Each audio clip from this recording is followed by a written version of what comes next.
उन्हाळा या ऋतूमधलं मुलांचं आवडतं खेळणं असतं बर्फ.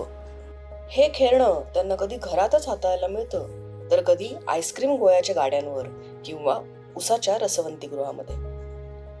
पाण्याचा बर्फ कसा होतो आणि बर्फाचं पुन्हा पाणी कसं होतं, असे अनेक प्रश्न मुलांना पडत असतात. त्याचं पारदर्शक रूप, थंडगार स्पर्श आणि हळूहळू वितळत जाण्याची गंमत त्यांना भुरळ घालते.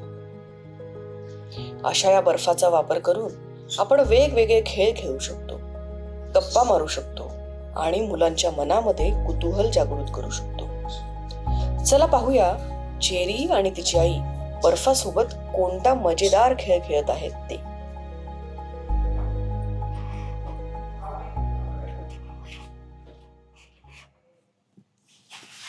चेरी, काय आज आपण एक जादू बघायची. जादू? डोळे मीट बघू.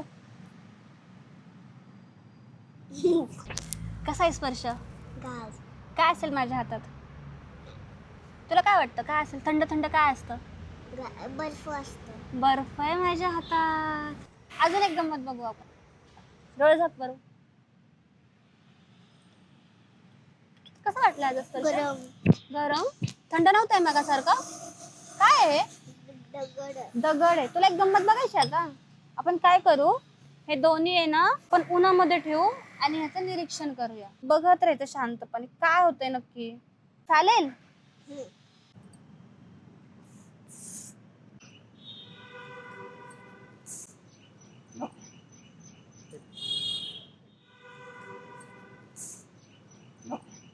काय झालं बघ बरं वाटीमध्ये.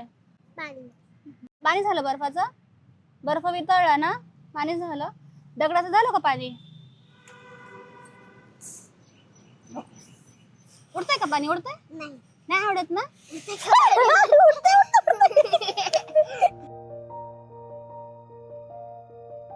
उन्हात ठेवल्यावर बर्फ हळूहळू वितळतो आणि त्याचं पाण्यात रूपांतर होतं. मात्र दगडामध्ये असा बदल होत नाही हे तिने पाहिलं.